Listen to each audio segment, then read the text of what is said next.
What's good, everyone? It's Steve from SnkrTechTalk, back with another video today. For today's video, we'll be taking a quick look at the Adidas AE1, Anthony Edwards' first signature shoe with Adidas. All right, so starting off really quickly with the box, as you can see here, there is an Adidas logo and it says AE.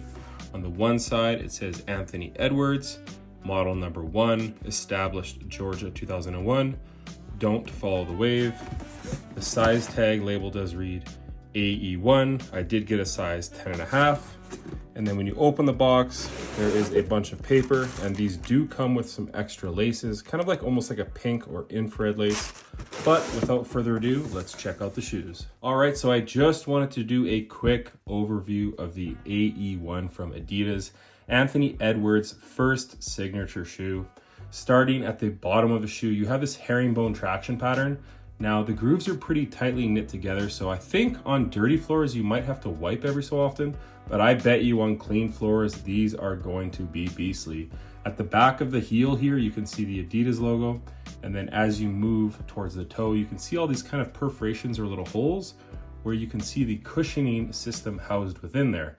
And that is Adidas Boost. So it's really cool that they're kind of showing the tech poking through the outsole. Now, when you move your way up from that, you kind of have this rubberized midsole that wraps directly up to the upper. So this is kind of a rubber material here with all these holes or perforations. Behind those holes is a really open cell mesh. So I think this shoe will actually be pretty breathable in my opinion, if I had to take a guess, but it's a very striking and pretty crazy design line. And it's pretty cool because if you take a look within the shoe and pop this insole out, you can actually see that it's an actual Boost kind of Strobel setup. So it's directly under this really thin and cheap insole. So you're gonna be able to really feel that Boost underfoot, which I think is great because obviously Nike has the Zoom Strobel and Adidas has the Boost Strobel, I would say. So I think that's going to be very comfortable underfoot. For the laces, you are kind of getting the round rope laces here, as you can see. So that shouldn't be an issue as far as tie down. As far as the upper, past the rubber kind of perforated upper here that you're getting here at the base of the shoe, this is just kind of a mesh material here, nothing special, nothing that's going to be restricting at all for your ankle. So it looks like a mid top, but it should perform like a low top. The lacing system right here, as you can see here, there's an X kind of at the bottom where it runs underneath this mesh material. And then everything else is kind of a traditional lacing system here on the Adidas AE1. Moving your way to the back of the shoe, as you see here, it does have the Adidas logo with this external heel counter, very rigid, so it should do a pretty good job as far as keeping your heel locked in at the back of this shoe. And it is kind of like a carbon fiber checkerboard print. I believe this is just like a faux carbon fiber, not real. It just feels like plastic to the touch.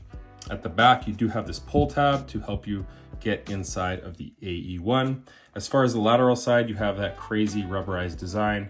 It's more or less the exact same on the medial side, so it's just kind of a futuristic design in my opinion, but it does have function because all of these holes do have that mesh behind it, which is going to offer some pretty nice breathability in my opinion. On the toe here, you do kind of have this synthetic suede or nubuck material. Honestly, it looks and feels like felt, so nothing special. And then the outsole does wrap up right on the toe right here. Now, as far as sizing, I did try these on. I'm a standard kind of size 10.5, sometimes an 11. I went with a size 10.5 in these. And even though that these look narrow, I have a little bit of room, my toes right about here. So I have a tiny bit of room at the end of the shoe. So I would say if you have a standard foot, you should go true to size. If you have a wide foot, you could probably go up half a size, but you might have about a thumb's width of extra room at the front of the AE1. But overall, it's a very nice fitting shoe, very snug. And right away, once I had these on foot, I could feel that super soft and springy Boost feeling underfoot. I think the cushioning in the AE1 is going to be very nice. And then at the top of the tongue right here, you can see his initials, AE.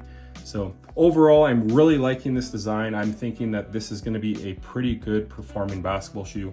Obviously, everyone knows the Harden 7 was very elite. I don't think this is going to be too far behind. So I'm really enjoying what Adidas basketball has been doing lately as far as the design and performance aspects of their hoop shoes. Really quickly also, I did want to touch on the price point. So these come in at $120 USD. Here in Canada, retail was $160.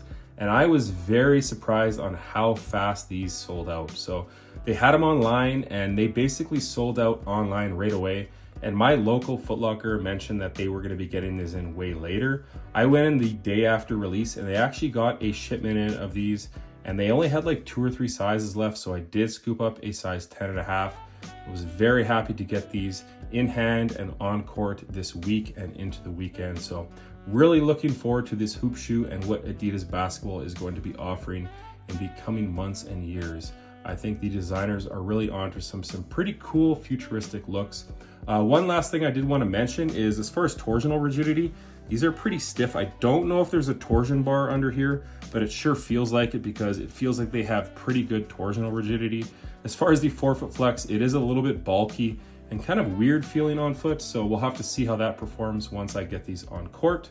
And then as you can see right here, there is a pretty large outrigger right here on the lateral side. So that should perform great on court on preventing your foot from teetering over. And then overall, they have a pretty wide and stable base right here at the midfoot. So I think this is going to be a pretty supportive and stable basketball shoe, but time will have to tell once I get these on court. As far as the weight goes for the AE1s from Adidas, again, these are a size 10.5. They do feel very heavy in hand, and they actually come in at 19.15 ounces. So for a modern day basketball shoe, these are extremely heavy. I'm not too sure how they're gonna feel on court as far as the weight goes, but as far as the scale reads, these are a very heavy basketball shoe, all things considered. They're even heavier than the Harden 7s, and I think those were like 17 or 18 ounces. So as far as the weight goes on these guys, they are tanks. That's gonna do it for today's video on the Adidas AE1 from Adidas Basketball. Let me know down in the comments what you guys think of this shoe. As far as the online kind of reception, they sold out basically right away. I was very surprised to see that, but it's Anthony Edwards' first signature shoe. Obviously, he plays for the Minnesota Timberwolves, and they're having an amazing season thus far. So I'm not very surprised. The guy's first signature shoe, a very striking design, and I can kind of see where people are really enjoying the design aspects of the shoe. Not to mention the overall tech in the shoe is really nice also. So as I mentioned, that's gonna do it for today's video. I should have a full performance review up in about a week. I am off work for Christmas holidays for the next 2 weeks, so I'll be basically hooping 2 or 3 hours every day in a ton of shoes. So I'm hoping to get a bunch of new videos out. But as always, if you guys can like, comment, and subscribe, that does help the channel a ton. And check out my Instagram over at SnkrTechTalk, as it is an extension of my YouTube channel with all my pickups, basketball footage, and nostalgia as a whole. As always, thanks for watching today's video, and until next time, peace.